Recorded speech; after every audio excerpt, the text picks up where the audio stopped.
بسم اللہ الرحمن الرحیم الحمد للہ رب العالمین والصلاة والسلام علی سید المرسلین وعلی آلہ وصحبہ اجمعین۔ ندائے ربانی میں آج ہم چھٹی ندا کی بات کریں گے، جس میں ارشاد باری تعالیٰ ہے بعد اعوذ باللہ من الشیطان الرجیم یا ایہا الذین آمنوا ادخلوا فی السلم کافہ ولا تتبعوا خطوات الشیطان إنه لكم عدو مبين فإن زللتم من بعد ما جاءتكم البينات فاعلموا أن الله عزيز حكيم۔ سورہ بقرہ کی آیت نمبر 208 اور 209۔ تو یہاں پر جو بات کہی گئی ہے تو یہ فرمایا گیا کہ اے وہ لوگو جو ایمان لائے ہو، داخل ہو جاؤ سلم میں۔ سلم سے مرادی وہی اسلام ہے، پورے اسلام میں داخل ہو جاؤ اور شیطان کے قدموں کی پیروی مت کرو، اس لیے کہ وہ تمہارا کھلا ہوا دشمن ہے۔ فَإِن زَلَلْتُم مِّن بَعْدِ مَا جَاءَتْكُمُ الْبَيِّنَاتُ، اور جب کہ بینات کھلی ہوئی تمہارے پاس نشانیاں آ چکی ہیں، اس کے بعد تم کوئی غلطی کرتے ہو تو یہ جان لو کہ ان اللہ عزیز حکیم، بے شک اللہ تعالیٰ عزیز ہے، غالب ہے، حکیم ہے، حکمت والا ہے۔ تو یہاں پر ہمیں جو باتیں بتائی گئی ہیں وہی ہم سمجھنا چاہیں گے، ان آیات میں ہم سے کیا کہا جا رہا ہے۔ تو پہلی بات تو یہ ہے کہ یا ایھا الذین آمنوا ادخلوا فی السلم کافہ، یعنی کہ اے مومنو، اے وہ لوگو جو ایمان لائے ہو، پوری طرح اللہ تعالیٰ کے حوالے کر دو اپنے آپ کو، پوری طرح مکمل طور پر۔ جو کچھ بھی تمہارے اعمال ہیں سب وہ اللہ کے حوالے سے ہوں، اسلام کے حوالے سے ہوں، اس دین کے حوالے سے ہوں، تبھی وہ صحیح معنی میں وہ اسلام کہلائے گا۔ اور اسلام سے مراد وہ سپرد کرنا ہے، تو یہ سپردگی ہونی چاہیے مکمل طور پہ۔ یہ نہیں ہو سکتا کہ ہم صرف یہ سمجھیں کہ دین جو ہے وہ عبادات کا ہی نام ہے، مسجد میں ہم نے عبادت کر لی، نمازیں پڑھ لیں، روزے رکھ لیے، زکوٰۃ دے دی، حج کے موقع ہے حج کر لیا، بس کافی ہے۔ باقی سارا جو ہے کام، ہماری معیشت جو ہے وہ بھی باہر کی، ہماری معاشرت جو ہے وہ بھی یورپ کی اور انگریزوں کی پوری تقلید میں، اور ہر چیز کو ہم انہی کے پیمانے سے ناپتے ہیں، انہی کے مطابق چلتے ہیں۔ تو یہ تو دوغلی پالیسی ہوئی، وہ پالیسی تو یک رنگی تو نہ ہوئی۔ تو اسلام یہ چاہتا ہے، اللہ تعالیٰ کا جو حکم ہے کہ بالکل ایک رنگ میں آ جاؤ، اور وہ ہے جو کہ اسلام چاہتا ہے، دین چاہتا ہے، اس کے مطابق چلو گے تبھی وہ اسلام کے مطابق ہوگا۔ یہ نہیں ہے کہ آدھا تیتر آدھا بٹیر، اور کچھ ادھر سے لے لو کچھ ادھر سے لے لو۔ تو یہ جو ملغوبہ بنانا چاہتے ہیں وہ صحیح نہیں ہے، اور وہی اسلام بھی نہیں ہے۔ تو اسلام وہی ہوگا جب کہ ہم پورے کے پورے اسلام میں داخل ہو جائیں۔ ہمارا ہر طرح کی، چاہے وہ سیاست ہے، معیشت ہے، معاشرت ہے، ہمارے سارے معاملات ہیں، وہ ہر چیز جو ہے وہ اللہ کے حکم کے مطابق ہو، تو وہ چیز جو ہے وہ ہمیں صحیح راستے پر لے جائے گی۔ اور اسی لیے فرمایا گیا ہے قرآن کریم میں جو آیت آئی ہے سورہ نساء میں، فَلَا وَرَبِّكَ لَا يُؤْمِنُونَ حَتَّى يُحَكِّمُوكَ فِي مَا شَجَرَ بَيْنَهُمْ ثُمَّ لَا يَجِدُوا فِي أَنفُسِهِمْ حَرَجًا مِّمَّا قَضَيْتَ وَيُسَلِّمُوا تَسْلِيمًا، کہ آپ کے رب کی قسم کہ وہ لوگ ایمان نہیں ہوگا، ان کا ایمان مکمل نہیں ہوگا جب تک کہ ہر اس مسئلے میں جو جھگڑا ہے، ان کا کوئی اختلاف ہے، تنازع ہے، اس میں آپ کو اپنا حکم نہ مان لیں، اپنا جج نہ مان لیں، قاضی اور فیصل نہ مان لیں، اس وقت تک وہ ان کا ایمان مکمل نہیں ہوگا۔ اور پھر اس کے بعد یہ بھی کہ پھر اپنے دل میں کسی قسم کی کوئی کسک محسوس نہ کریں کہ اب کیا ہوگا، یہ پتہ نہیں صحیح ہوگا غلط ہوگا، اب حالات جو ہیں وہ خراب ہو جائیں گے، فلاں ناراض ہو جائے گا، اس قسم کی باتیں پھر نہیں آنی چاہیے۔ پوری طرح جب کہ وہ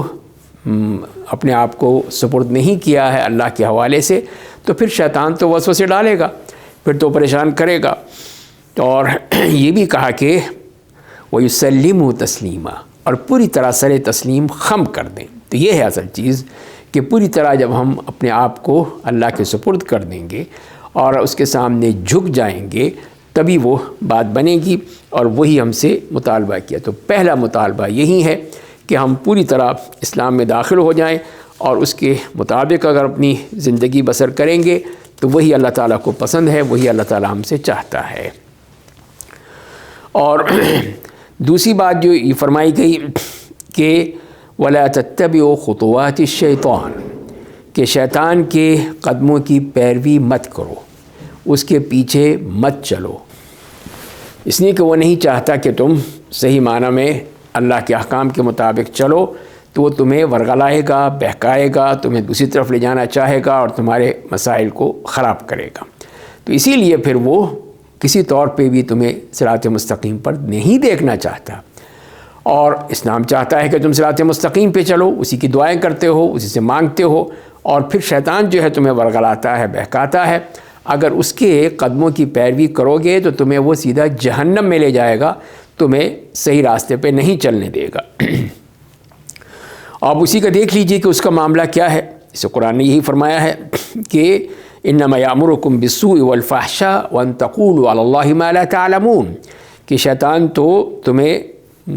برائی کا، بے حیائی کا حکم دیتا ہے، اور یہ کہ تم وہ باتیں کہو جس کا تمہیں علم ہی نہیں ہے، یعنی جہالت کی باتیں کرو۔ تو یہ دیکھ لیجئے، اور یہ بھی فرمایا کہ انما یدعو حزبہ لیکونوا من اصحاب السعیر، کہ وہ اپنی جتنی بھی جماعت ہے، اپنی پارٹی ہے،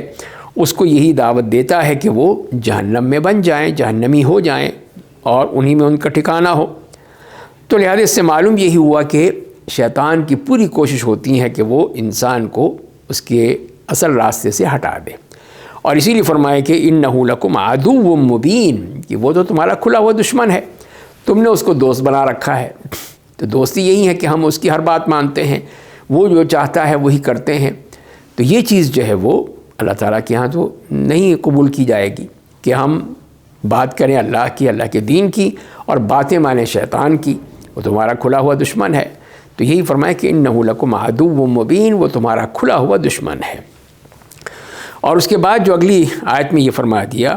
کہ اگر پھر تم غلطی کر جاؤ، کہ تم سے غلطی ہو جائے، پھر گناہوں میں پڑ جاؤ، پھر وہی معاصی ہیں، وہی ہر طرح کی عیاشی ہے، عیش و عشرت ہے، شیطان کی اطاعت ہے، اور اللہ کی مخالفت ہے، اس کی بات نہیں ماننی ہے، تو پھر کیا ہوگا؟ اس کے بعد فرما دیا کہ من بعد ما جاءتکم البینات، جب کہ تمہارے پاس علم آ چکا ہے۔ یہ نہیں ہے کہ تم جاہل ہو، تمہیں نہیں معلوم، ایسا نہیں ہے، تمہارے پاس یہ کھلی ہوئی نشانیاں آ چکی ہیں، چاہے وہ قرآن کریم کی شکل میں آئی ہیں، نبی کریم صلی اللہ علیہ وسلم کی تعلیمات کی شکل میں آئی ہیں، یا تم پوری کائنات میں غور کر سکتے ہو، اپنے آپ پر غور کر سکتے ہو۔ یہ تمام چیزیں تمہارے سامنے ہیں کہ یہ کس کی تخلیق ہیں، کون ہے اس کا خالق، کون ہے ان کو بھیجنے والا، ان کو بنانے والا، تو اسی کی عبادت ہوگی، اسی کی بات کو مانا جائے گا۔ تو لہذا پھر غلطی ہو جائے تو پھر تمہیں سمجھنا چاہیے کہ تم کیا کر رہے ہو۔ تو اسی لیے فرمایا کہ فَاعْلَمُوا أَنَّ اللَّهَ عَزِيزٌ حَكِيمٌ، تو یہ جان لو کہ اللہ تعالیٰ غالب ہے، وہ ہر چیز کر سکتا ہے، ہر طرح سے تمہیں وہ بدلہ بھی دے سکتا ہے، سزا بھی دے سکتا ہے، ہدایت بھی دے سکتا ہے، سب کچھ اس کے ہاتھ میں ہے، اور وہ حکیم بھی ہے، حکمت کے ساتھ پھر وہ کام کرے گا کہ تاکہ تمہیں اس کا فائدہ بھی ہو جائے۔ تو اس سے پھر بات یہ معلوم ہوئی ہمیں ان دونوں آیات سے کہ پہلی بات تو ہے کہ اسلام میں جو ہمارا داخلہ ہے مکمل طور پر ہونا چاہیے، اور ہمیں ہر قسم کی جو شریعت کے احکام ہیں ان کو قبول کرنا چاہیے،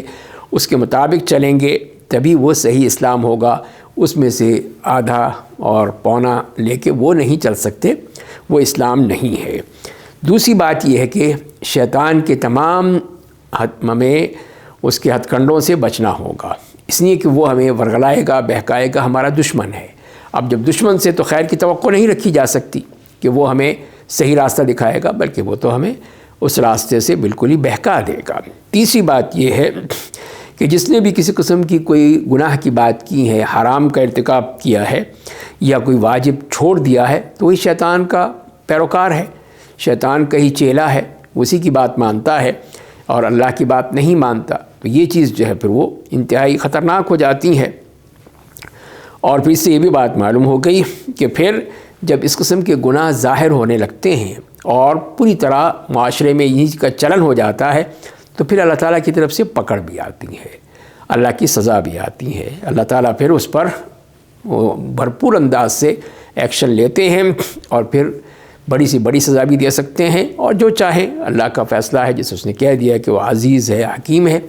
تو یہ اس کا معاملہ ہے کہ جیسے چاہے وہ اس بارے میں فیصلہ کر دے اور پھر سخت قسم کی سزا دے دے۔ اور یہ بھی ہمیں سمجھ لینا چاہیے کہ اسلام پھر مکمل دین ہے، اس میں کوئی پیوند کاری نہیں ہو سکتی کہ ہم کہیں کہ نہیں اس میں اقتصادیات کی تو کوئی بات ہی نہیں ہے، معاشیات کی بات ہی نہیں ہے، مال کا مسئلہ ہی واضح نہیں کیا ہے، یہ نہیں ہے، وہ نہیں ہے۔ تو یہی وہ اسلام میں ناقص اور اس کو بالکل ہی کم سمجھنا، وہ اس قرآن کی آیت کے بالکل برخلاف ہے کہ جس میں یہ فرمایا گیا ہے کہ الیوم اکملت لکم دینکم واتممت علیکم نعمتی ورضیت لکم الاسلام دینا، کہ جب یہ دین مکمل کر دیا اللہ تعالیٰ نے اور یہی ہمارے لیے پسند کر لیا، تو پھر اب ہماری کیا مجال ہے کہ ہم جا کے دوسروں سے باتیں لیں، دوسروں سے لیں، ہماری سیاست بھی دوسروں کی، ہماری معیشت بھی دوسروں کی، ہمارے اقتصادیات کا نظام بھی دوسروں کا، ہر چیز تو ہم دوسروں سے لے رہے ہیں، ہمارے قانون، ہماری ہر چیز جو ہے وہی اسی استعماری طاقتوں کے ہی سائے تلے آگے بڑھ رہی ہیں، انہی سے ہم لیتے ہیں۔ تو لہذا پھر یہی معلوم ہوا کہ ہم نے دین کو مکمل نہیں سمجھا، ہم نے یہی سمجھا کہ ہم اس طرح دین کو مکمل کر کے ہی ہم یہ کام کریں گے، اور وہی غلط ہے، اور اسی کی وجہ ہی سے پھر ہمارے اوپر جو ذلت اور رسوائی ہم دیکھ رہے ہیں کہ پوری دنیا میں کہ ہماری کوئی عزت نہیں ہے، اس لیے کہ جب ہم نے اللہ کی رسی کو نہیں پکڑا اور اس کے مطابق نہیں چل رہے، تو یہی چیز جو ہے وہ ہمارے لیے پھر وہ سخت مذمت کا اور ذلت کا باعث بن جاتا ہے، اور ہم اس میں کامیاب نہیں ہو پاتے۔ تو اس کا نتیجہ یہی نکلے گا کہ اصل نجات وہ اسی میں ہے کہ ہم اپنے دین کو مضبوطی سے پکڑ لیں اور اپنے دشمن سے اپنے آپ کو بچا لیں، تو وہی کامیابی ہے، وہی سرفرازی ہے۔ اللہ تعالی ہمیں اس کے مطابق عمل کرنے کی توفیق عطا فرمائے۔